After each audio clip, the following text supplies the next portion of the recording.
Greetings and welcome. My name is Mike Bankhead. I am your host. I am a bass player and songwriter from the Gem City, Dayton, Ohio. One of my favorite local musicians is a guest on today's episode. It is Kyleen Downes. I love Kyleen's songs. I really enjoy seeing her play live. She has an infectious enthusiasm that you're going to love today on the You Could Be My Aramis podcast. No joke. Kyleen, I always feel a little bit better after I go see her play a show. Yeah, let's get right to the conversation about it. Hey there, Kyleen. Hi, Mike. How's it going? It's going really well. Thank you. You are a professional musician. Yeah, thank you for saying that. Sometimes I forget, and it's really nice to think about this journey I've gone on to be doing what I'm doing. The performing, the writing, recording, the teaching. I think that's probably it. Do you not feel like a professional musician? Well, I think a lot of times when it comes to arts and different, I guess, non-traditional careers that don't have like, this is the template. There's not that like box where you're like, yep, I have made it because I have done this. It basically just takes time for you to go, oh, wow, it's been like 10 years and I've been doing music for 10 years. And that is what I do as a living.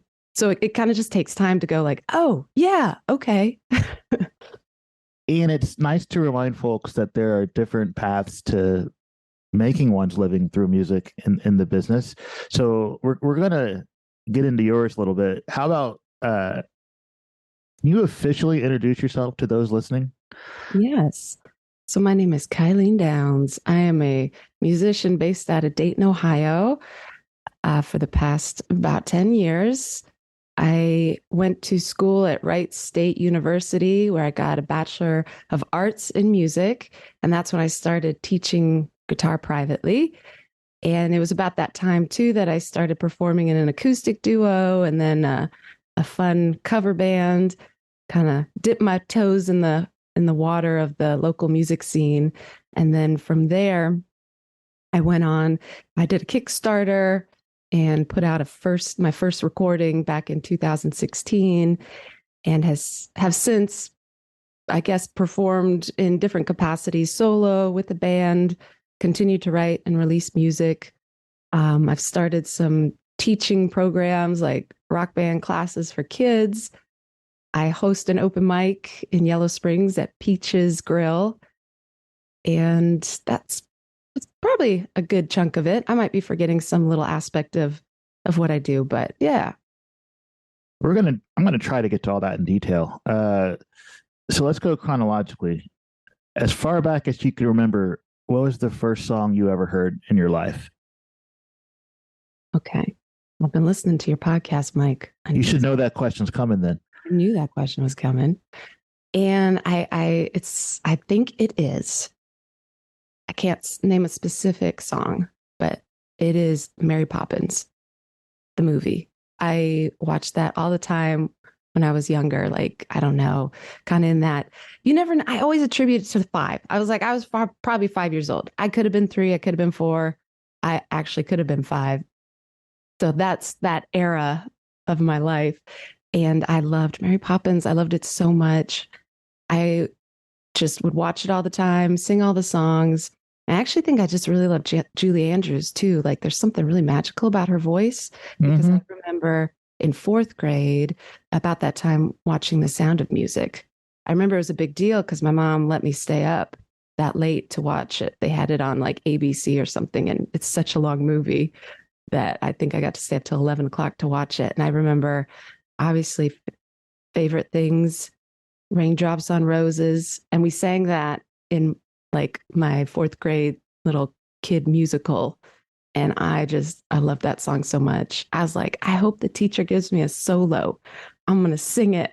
There was no solo in that song, but I was like, I'm going to sing it so well that she's going to be like, Kyleen, come out here, sing it for everybody. She did so, like, she did give me props. She's like, nice. You were very animated on stage. I was like, thank you, teacher. So, yeah, Mary Poppins, Julie Andrews. Yeah, that was my jam. I loved it. You are still very animated on stage. So I guess some things just don't change, huh? It's nice to feel like I'm being my true, authentic self out there. What made you decide to go for a music major at Wright State? Ooh, that is a good question. I like this question because I can actually give props to the person who inspired me to do it. It just took one person giving me that encouragement. I was working at Absolute Music, which is a music store in Fairborn, Ohio, and had a lot of fun, met a lot of good people. And one of those people was Mike Bizig. And he's got like two personalities here in Dayton. He owns Mike's Bike Park, so he's big in the biking world, but he's also a phenomenal musician. And he used to teach, I think at Beaver Creek, he was the band director or assistant band director for a while. And he worked at Absolute Music with me. We would go out and, try and get kids to rent instruments and things like that. So he went to Wright State, and just being a phenomenal musician that he is, I really like took his input to heart. And I was trying to decide what to do. I was substitute teaching, like with just in general school, like, kindergarten classes and special needs classrooms. And I was enjoying it. But I think it was actually in the kindergarten classroom. I remember just being swarmed by little kids. And I was like, oh no, like there's 30 of them. They all needed my attention. I was like, I don't know if I can do this. So I was starting to think, well, maybe if I just teach music, like if I specialize, I'll have the kids for 30 minutes and then a little breather, next group of 30 kids. But I didn't feel confident. I feel like when it comes to music, sometimes you just imagine like, well, you started when you were 6 and you're going to go to Juilliard and you need to know all these things before you can even go study music, which is not the case. But it's just, there's certain movies out there. There's certain stories that are told that you just think, well, you just need to know everything before you go learn how to do it. There's no logic in that. So Biz actually, that's what I call him, Mike Bizig, just shorten his name to Biz. Biz actually just gave me that encouragement. He's like, yeah, you should go study music at Wright State. And I was like, really? I was like, you think I can do that? He's like, oh yeah, I've seen it. You can play up the neck. You'll be fine. And I was like, oh, well, I guess I can play up the neck. Okay. And I was like, well, what should I do? He's like, well, just go take lessons from the guitar head over at Wright State. And I was like, really? I can do that? He's like, yeah, call up Jim McCutcheon, just schedule a lesson. I was like, oh, okay. And I did. And I started at the program. I took private lessons from Jim McCutcheon for a little while, and then I auditioned, and just letting folks know the audition was not good. It was not good. My hands just shook the whole time. Like I couldn't get through it. But fortunately, because I was studying with Jim, he knew that I had the potential. I just hadn't had that experience for auditioning. And I try and do that now when I teach private lessons with my younger students. I try and give them those opportunities to do recitals, just to do anything that puts them a little out of their comfort zone. So they're not like 26 years old the first time they're performing for people and going like, oh, this is so scary and hard. Performing for people is just like learning to play an instrument. You just got to practice it. So I just like giving props to that one person who said, you can do it. I have faith in you. And, here I am loving what I do. And I just couldn't be more grateful for Mike to be like, yeah, do it. So, as you are probably aware, in the modern popular music, there's not a whole lot of people that actually have the education behind them that you do, as far as being formally trained musicians. It doesn't mean they can't play their instruments and write songs and do the thing. Yeah. But you kind of have a foot in both worlds, both in the kind of modern rock and roll and pop performer, self-taught kind of thing, but also you have a solid music theory base. You could probably sight read, I would guess, if you went to school for music. That makes you a little weird in a good way. I'm a weirdo. I love it. Yeah. I appreciate that now as like a skill, but I think it comes from my insecurity of like, I felt like the only way I could do it is if I had a very strict or lesson plan or something to follow. Like I needed someone to tell me, okay, well, now we're going to learn this. Now we're going to learn this. Now we're going to learn this. Oh, you did this. Here's your certificate. Now you can do it. And that I think was just me needing that. But that being said, it's nice to know now that I kind of can have that extra weirdo ability. But I hate that I just didn't let myself just do it because yeah, I mean, like you said, so many phenomenal musicians just kind of started because they're like, I hear it, I'm going to create it, I'm going to explore it, and I don't need somebody to tell me, now you can do it. When did you start writing songs on your instrument? Which is good. I mean, we said this briefly, but it's guitar. You're a guitarist. When did you start writing songs? So I started playing guitar when I was 12, and I think I started making guitar songs when I was in high school. And I'd come up with riffs and different ideas just on the guitar. I did not fully like know how to, I didn't sing much in high school. Like I sang, but not with my instrument. And I did not know how to put together a melody, like create a melody with lyrics until I think I was 20. And I remember I had been playing in like a cover band. So I had been experimenting with that idea of playing other people's music. And I was in the army, I was sitting in a barracks room, and I remember my brain working extra hard where I was like, I'm going to just sing and I'm going to try and make words while strumming my guitar. And it happened. And it happened. And that song is called Things Change. And I wrote it. And then it definitely went through a lot of different like changes. It evolved a lot before it finally hit its like what I consider it now, its final state. So yeah, I was about 20 years old. I don't think I got back to writing songs until maybe like, I don't know, 22 or 23. Just kind of noodled around, you know, how you fall in and out of doing things. When I go see you play, and I'm sure that people will agree with me on this, you radiate this like intense joy on stage. And I've told you this before in person, but I can be like in a sour mood and go to see one of your shows and it's like not so sour when I'm done. Hey. But it took you a while to actually get around to playing on the local stages. What actually pushed you to start playing in front of people in the Dayton area? Attributing it to people who invited me. You know this, the Dayton music scene is a wonderful community, a very inviting community. I actually lived in Memphis, Tennessee for a couple years.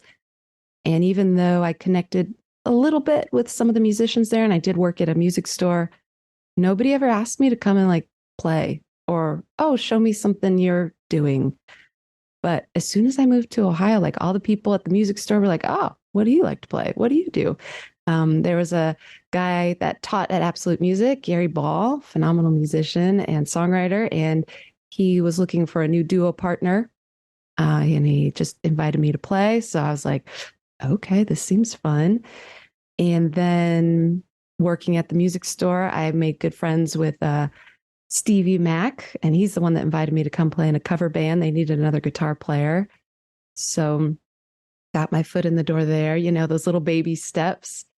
And then I remember a conversation outside of Canal Street Tavern with Mike Emmons and another phenomenal guitarist in the area. And I just remember him being like, oh, you're in a band? We should do a show. What kind of music do you write?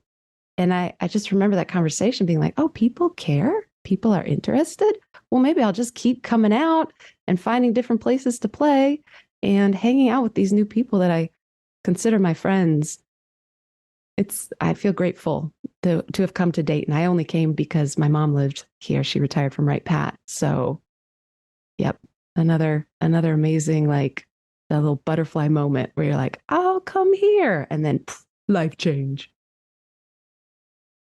And today you have the privilege of your song Exhale is like the theme song down at Levitt. I don't know if you've noticed this, but Is it it exhale or is it? is. It's not the talk like you don't know. No, it's they never get to the chorus. They loop the instrumental part at the beginning, but like it plays on the PA every show as the background music for some of their announcements and stuff. Hey, this is Mike in post, checking in to fact check this. Actually, both of those songs are played and can be heard down on Levitt Pavilion. Talk Like You Don't Know, that opening drum riff, I have definitely heard it on the PA there. And Exhale, the guitar part, the acoustic guitar, this little jangly bit that gets played on a loop down there. So yeah, kudos to Kyleen. Yeah. Well, I did know they used one of my songs. I worked with the person who came up with the graphics for like the hey, we're here at the Levitt. Be nice to each other. Here's where the bathrooms are. There's a tip jar. Boop, boop, boop. So I did work with them, and they reached out, and they asked for like, you got some good music that might work as a background thing, and I was like, yeah, try. I gave them a couple options, and I guess yep, but they took it, and yeah, it was very cool. Yeah, it's the instrumental part at the beginning of the song, and every time I'm there, I'm like, oh, I think about Kyleen because I happen to know the rest of the song, right? I mean, that's pretty cool. Yeah, yeah. And that's another part of making music, right? So I think of that kind of like licensing and that sort of thing where you're like, you just get your music out in different capacities. So you're not performing it, it's not on the radio, but it's like in the space. Yeah, if people are around, because I volunteer there, and if I'm not like in the middle of something, and I can tell people, hey, you hear this music? Just kind of, you should probably go check it out. And hey, you're like giving back to the community by encouraging others to play because you help kids learn how to play music. You help them learn how to play together, and then you put them on stage at like an actual real music venue in town, and those are fun nights. Talk about that. uh the young sound, you call it? Yeah. Talking about the young sound. Yeah. Uh it's one of my like new joys with teaching. I started it with my teaching partner, Jocelyn Garrison. It was a summer program. It was a couple classes over the summer. We started in 2017 and started with like five kids, most of them my students. And that's kind of what it came out of. Like we played together, me and Jocelyn, and we knew how important it was and how much you learn when you're playing with other people. And I would have my students come in and, they were playing some amazing things. And I was like, it would really push them, really add a little extra excitement to what they're working on as if they had other people to play with. But I don't think, even as an adult, it's not easy to find people that you can connect with, to play with. Scheduling, um, different musical styles, it's just hard. And I would assume maybe for, teens too, it's maybe not super intuitive and you don't know who even plays an instrument. They may just play at home and you don't even know that they're this amazing drummer. So we started it, we got kids together, and then we started doing like 12-week classes in 20, let's see, I think would that be 2021? Yeah, we did our first 12-week and we've done about four of those. I it's it's so thrilling. It's really amazing what I'll be like, all right, kids, this is what we're doing. And they will dedicate themselves and learn these songs. And I think part of it is, they want to be accountable to their peers. They want to come into band practice and be like, okay, I learned this and I'm ready. And if they didn't, and they come in and, the other bandmates have learned their parts, they're like, okay, next week I'm going to have this down. And that push is, it's really going to take them to the next level with their playing.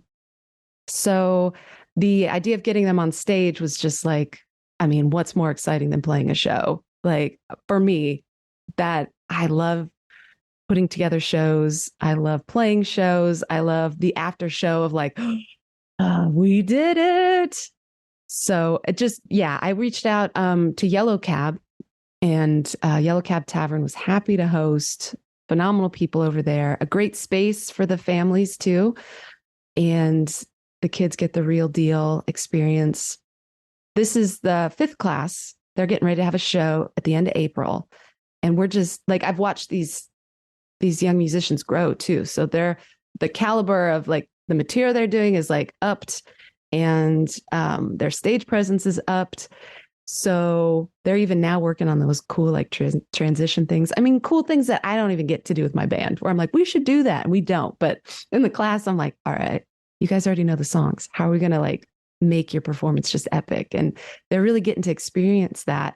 And then hopefully when they go off, I had two students, they formed a band outside of it. So they were like meeting outside of class, and they're going to play. Actually, they're called Manic Pixie Dream, and they're going to play at the Dayton Teen Pride. I don't know if if it's Dayton Teen Pride Music Fest, but they're coming back together after being a year in college, and they're going to play together. So that's my goal. My goal is just to be like, to introduce them to this fact that local music is a very viable and enriching thing to do. Whether you pursue music or not, you can get on stage, express yourself, have fun with people you care about.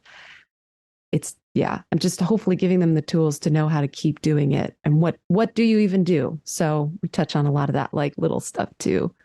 Making a band flyer, letting people know what's going on. We have band photos. They love the band photos.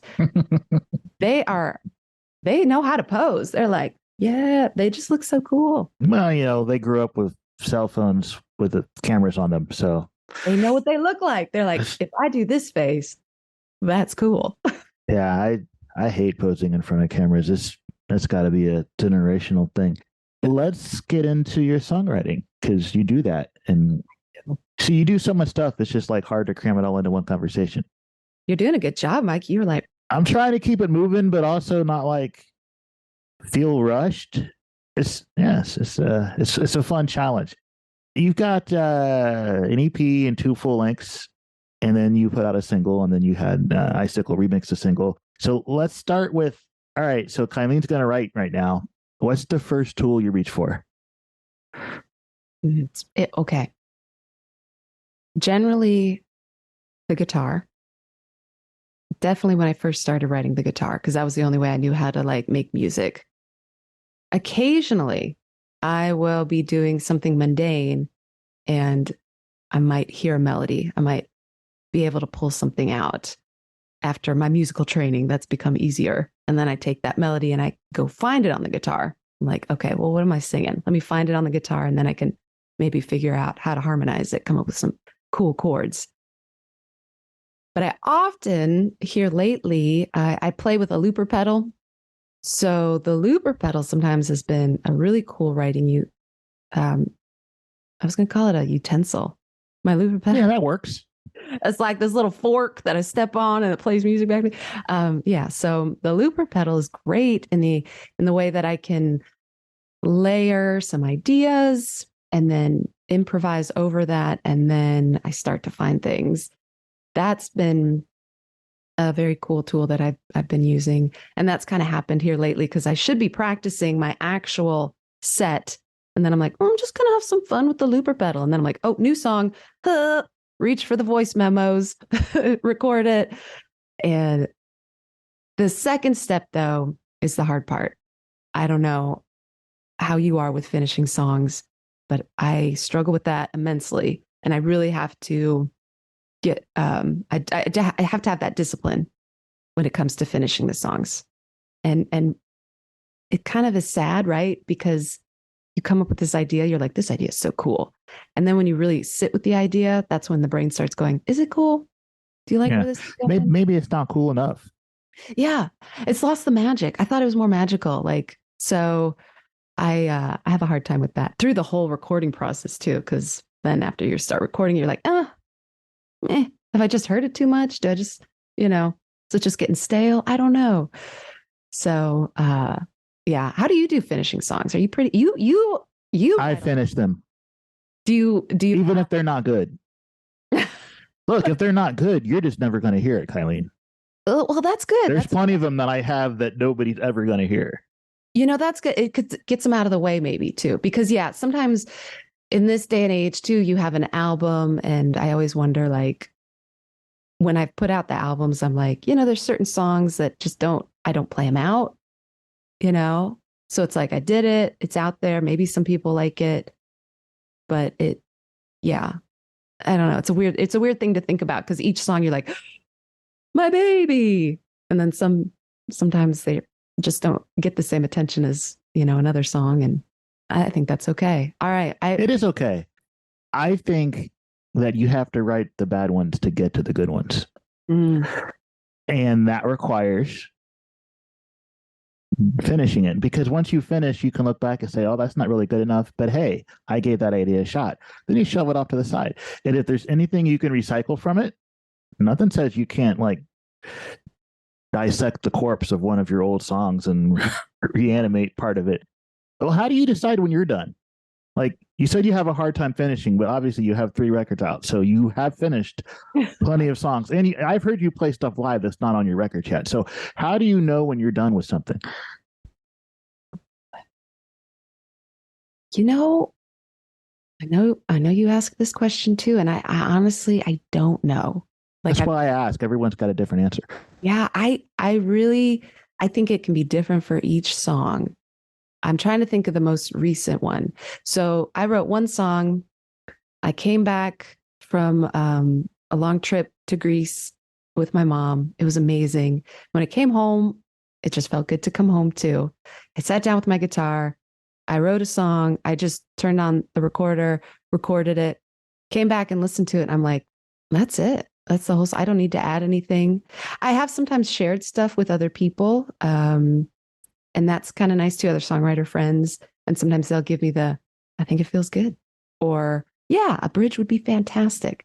In this case, it was like, no, I think that's it. Like, it's just kind of like, I have nothing more to say on that topic. And then there's a song I'm writing now, trying to finish, that has been reworked so many times. And it's still not done, in the sense of like, maybe when I play it, something feels like, I play it. This is another thing too. If I record it and I listen back, so I thought maybe the song was done. I listen back and I'm like, it's too verse heavy in the front, and then it totally goes to another thing. So, I've also played that song for some different people, and they're like, you don't get the quite like, oh yeah, cool. Like, so I like to get, I'm choosy about who I'm going to ask for opinions on, but I think just my own feeling in listening it back will tell me you got to rearrange some stuff. It's not there. So maybe that's it. You just help me understand. Basically, I record myself playing it. I listen, and in listening, if it feels good, I'm like, cool. And if I'm listening and I'm like, so that's how I do it. Thanks, now Mike. we know. I'm glad to be of service. Are you working on a record right now? No. All right. Okay. Or is that no, or is that in quotation marks no because it's a secret no? No, not even a secret. It's my own mental thing. Because I was like, I'm going to work on a record. And then I started trying to put songs together. And then they kind of stifled the freedom of the actual song. Like I kind of just need to say, I'm just working on this song. So what I'll say is I'm actively recording these songs, but I'm not demanding of myself to know how they're going to fit together. So it could be an album. It could be 5 different singles, or maybe it's an EP. It might I just want to see how the songs come out and then see how they feel together, or maybe how they don't feel good together and how they will come out into the world. So I need to give myself some brain space and not all of a sudden try to put this project together. How has your take on the recording process changed since your first record? Because it's been a few years, like 2000, and you didn't do that one here in Dayton with Uncle Patrick. You did that one somewhere else. So you've had experience with multiple engineers, and as time goes, we grow as writers and we grow once we know how the studio thing works, we begin to approach it a little differently. So how would you say that you feel now, and how are you applying the things you've learned after your years of experience of being in the studio? Well, definitely more relaxed. I can, when I first went in, I was like, I need to know exactly how I'm going to record the songs. I need to know all the parts. But in working with Patrick Himes, I've been able to actually just bring a real sparse song. Like the song is fully written, but no real arrangement ideas. And we will create the song in the studio. And I mean, I do have the luxury where I can, I mean, I don't think it's a full luxury, but like I, yeah, how to say, like studio costs money. So maybe I give myself the luxury of like, I'm not going to give myself a deadline. If I need to hold off and get back in there and re-record something, then I will do it. If I want to spend 5 hours experimenting to find a song or a sound, excuse me, then I will do it. And it might just mean I have to delay when this song is going to be done. But I like just relax, like just relax. I used to sit there and be like, okay, guys, let's do it. Let's do it. Okay. And like that kind of uh time, watching the time was like, this isn't good for the creativity. This isn't good for the final product. So, yep, I am much more relaxed, probably just much more relaxed in life. I don't know, but I like allowing for the accidents in the studio or the experimentation now. Sometimes good things happen by accident. Oh yeah. And working with Patrick, he's got so many cool toys. He has a lot of cool toys. There's things that I wouldn't be able to have a part for, but when we break it out, we play with it, and then I can go home and think about what the sound is now, and then we come back with a part. There's a song I want to play, and I think I just want it to be the Fender Rhodes, but I don't know how to play piano. I mean, I can noodle around, but I don't know how to be deliberate in my piano playing. So I'm like, so I just kind of sat there like one take, it was just like, well, I'm just going to noodle around and I will still have to go back and really figure out what I'm going to play. But I'm excited about that sound more than, oh, the song is done. So, Cool. yeah. All right. So here's the question that you knew was coming. What did your childhood smell like? Stolen from Izzy Rock, obviously. I was going to say, wait a minute. Oh, I loved, oh yeah, Gem City podcast. I miss it. You know what? I really should have gone. Well, I can't go back and listen because they're all those episodes are dead. I know that you were on that, and I was like, I bet you've probably answered that question before. So one of my answers was vinegar.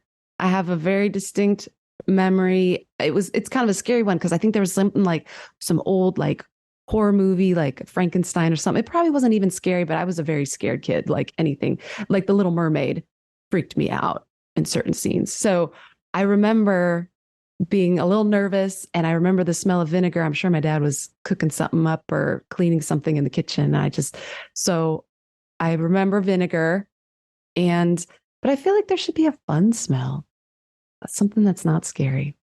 Oh gosh, I wish I remembered. Yeah, I'm just gonna go with that. And oh, there's got to be some. You kind of think about the plastic smell of toys, like the McDonald's plastic, those little toys that would come out of the kids' meals. That's kind of a fun one. I will tell you a smell I really love is when I worked at the guitar stores. The inside of Martin guitars are the best smell. I just kind of go around and stick my head nose in the sound hole. Martin just has a great, like, I don't know, it's kind of cedary, woody smell. I love it. I had no idea. Yeah. Yeah. Let's all go to Guitar Center and just stick our noses in guitars. So, where do we send people if they want to get to know more about you, Kyleen Downes?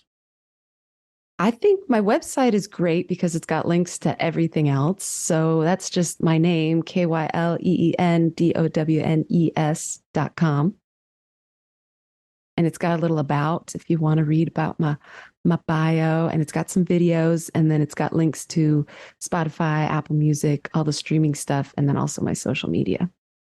I will link that in the show notes. I will also directly link to my favorite video of yours, the one where you guys are all like dancing around the house, Oh, except for Charlie, who was on the toilet. yeah. It's like, I've got the best idea. Classic Charlie right there. It's hilarious, though. I get a kick out of that video, and I think I'm going to go watch it as soon as we're done. Thank you for taking time out of your busy schedule to talk to me. That was really cool. Yeah, no, thank you, Mike. I've really enjoyed chat with you and getting to know your podcast. It's phenomenal. It's really cool. Thank you. Yeah.